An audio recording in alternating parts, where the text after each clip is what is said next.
सोनम वांगचुक को एडमिट किया गया है। आज सुबह उन्हें जंतर मंतर की साइड से यहाँ पर लाया गया, बिना उन्हें बताए या बिना मुझे बताए। और कल शाम को ही सफदरजंग के ही डॉक्टर्स ने उनका चेकअप किया था और सारे वाइटल्स नॉर्मल थे और पोटेशियम उनका 4.3 था शाम को 4:15 बजे। लेकिन अभी हमें कह रहे हैं कि पोटेशियम 2.9 हो गया है और लाइफ थ्रेटनिंग है।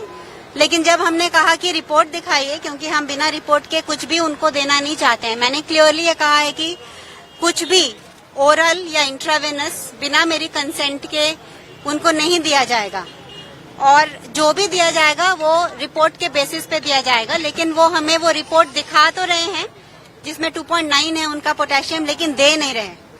तो इसीलिए ये ट्रांसपेरेंसी की वजह से मुझे ये ट्रस्ट में प्रॉब्लम आ रहा है। और ऊपर से अगर ये मेडिकल ही इशू था तो इतने पुलिस यहाँ क्या कर रही है? और सेकेंडली हमारा फोन हमें क्यों नहीं ले जाने दिया जा रहा सोनम को? तो ये जैसे सफदरजंग हॉस्पिटल नहीं है, जैसे सफदरजंग प्रिजन है ऐसा लग रहा है। इतने सारे पुलिस हैं उस फ्लोर पे और जो 2.9 ये कह रहे हैं जिसके बेसिस पे ये इंट्रावेनस देना चाहते थे पोटेशियम, जो मैंने मना कर दिया है, वो 2.9 मेडिकली पॉसिबल नहीं है कि एक ही शाम में 4.3 से 2.9 आ जाए। मैम, क्या आपको लग रहा है कि सोनम की हंगर स्ट्राइक तोड़वाने की कोशिश की जा रही है? हाँ, डेफिनेटली ये तो उनकी रूल बुक का ही एक पार्ट है।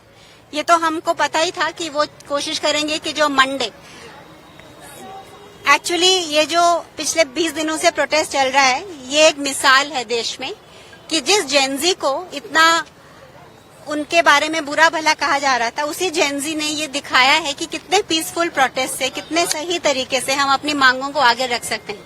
तो ये प्रोटेस्ट इतने अच्छे तरीके से किया जा रहा है और इसीलिए सोनम वांगचुक इसके साथ ये जुड़े, बहुत ऑर्गेनिकली इसके साथ जुड़े, क्योंकि उनको यूथ की ये मांग बिल्कुल सही लग रही थी कि एजुकेशन के लिए, एजुकेशन की ट्रांसपेरेंसी के लिए, एग्जामिनेशन के लिए जो यूथ मांग कर रहे हैं, जो उनका भविष्य इस पर डिपेंडेंट है, वो बिल्कुल सही है मांग। और जो ये यूथ मूवमेंट चल रहा था वो इसीलिए इसके साथ जुड़े ताकि ये गलत लोग इसका गलत इस्तेमाल ना करें, ताकि वो अगर इसके साथ रहेंगे तो वो इसको गाइड कर सकते हैं इस मूवमेंट को। और वही हमने देखा कि पिछले 20 दिनों में जैसे सोनम पहले अनशन करते आए हैं पीसफुल प्रोसेस से, किसी को बिना तकलीफ दे हुए, वैसा चल रहा है। तो इसीलिए कोई कारण नहीं है इनके पास कि मंडे की जो यात्रा है उसको रोक सके। लेकिन ये जानते हैं कि अगर मंडे मॉर्निंग यात्रा जो निकलनी है, अगर वो निकलेगी तो वो जस्ट दिल्ली में नहीं निकलेगी, पूरे देश में निकलेगी, क्योंकि हर शहर ये प्लान कर रहा है कि वो उसी वक्त वो भी यात्रा करे।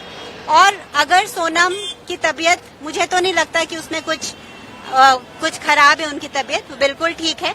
और हम एक थर्ड पार्टी लैब से दोबारा वो टेस्ट रिपीट करने जा रहे हैं बिना उनको दवाई देने के पहले, और वो बिल्कुल ठीक हो जाएंगे और वो यात्रा के लिए रेडी होंगे। और ये आंदोलन बाकी के बच्चों ने, इंक्लूडिंग अभिजीत ने, जारी रखा है। और अगर सोनम ना भी ज्वाइन कर सके वो यात्रा को, तो मैं उनको रिप्रेजेंट करते हुए वो यात्रा को लीड करूंगी और वो होगा। मंडे को जो प्लान है वो ऐसा नहीं है कि सोनम को अगर वहां से जबरदस्ती ले आए हैं तो वो रोक सकते हैं, क्योंकि मैम क्या सोनम वांग्याल जी जो उसके पिताजी है उन्होंने भी अनशन रखा, तो उस टाइम की प्राइम मिनिस्टर इंदिरा गांधी जी ने उनका अनशन तोड़वाया। क्या ऐसा हो सकता है मैम कि यहाँ पर भी कोई प्राइम मिनिस्टर मोदी जी आए या कोई बड़ा नेता आए कि उनका अनशन तोड़े? तब जमाना और था, अब जमाना और है। हमने देखा है कि कैसे सारे गवर्नमेंट इंस्टीट्यूशंस टूट चुके हैं, उनका जो भी उनका स्टेचर था वो अभी है नहीं। हाल ही में मैंने सुप्रीम कोर्ट में सोनम को बाहर निकालने का जो मुहिम चलाई थी, उसमें ये पता चल गया कि हमारी जुडिशियरी जो है वो कॉम्प्रोमाइज है, हमारी पुलिस तो कॉम्प्रोमाइज है ही, हमारा मीडिया भी बहुत हद तक कॉम्प्रोमाइज है। लेकिन क्योंकि सोनम के जो 30 साल के उनकी काम रहा है और तपस्या रही है, उनकी एक इतनी इज्जत और प्यार है लोगों के उसमें कि हर, चाहे वो जुडिशियरी हो, चाहे वो पुलिस हो, चाहे वो मीडिया हो और चाहे वो एग्जीक्यूटिव हो या जो भी हो, गवर्नमेंट के दबाव में कुछ भी बेशक वो करें, लेकिन हर एक के जमीर में ये मूवमेंट को हेल्प करने का ही जज्बा रहता है और जिसकी वजह से आज तक ये यहाँ आया है। हाँ, उस समय उनका फास्ट तुड़वाया गया था, पर इस बार मुझे नहीं लगता कि ऐसे होने की कोई संभावना है। तो मैम 20 तारीख का कंफर्म है, इस बार 20 तारीख को जो मार्च जाना है वो कंफर्म है? हाँ, क्योंकि ये फाइनली एजुकेशन सिस्टम को चेंज करना ये एग्जीक्यूटिव और पावर और पॉलिसी मेकर्स का काम है और हमारा काम है उन तक ये बात पहुंचाना कि ये सिस्टम कंप्लीटली टूट चुका है। ये हम विश्व गुरु इसके सहारे नहीं बन सकते। हमारे बच्चे जो क्लास 8 तक, हर बच्चे को सेम एजुकेशन मिलनी चाहिए। गवर्नमेंट स्कूल इतने अच्छे होने चाहिए कि ये नहीं कि सिर्फ अमीर लोगों के बच्चे प्राइवेट स्कूल में अच्छा पढ़े। तो ये सब तो हमें दिख ही रहा है कि पूरा सिस्टम टूटा हुआ है।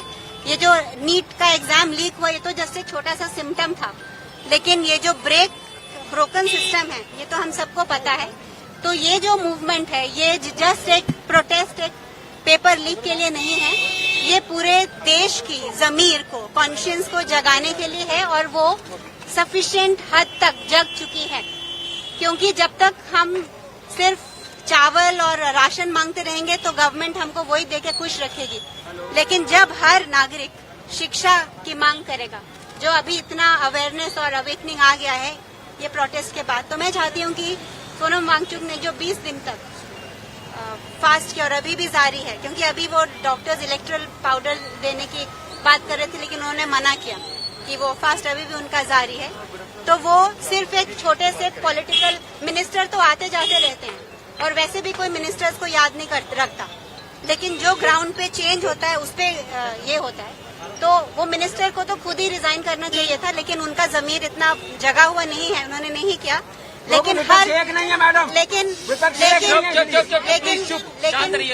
लेकिन इस देश का जो लोकतंत्र है वो मिनिस्टरों से नहीं चलता, लोगों से चलता है और वो हमेशा जागृत रहेगा और इसलिए जैसा प्लान था वैसा चलता रहेगा।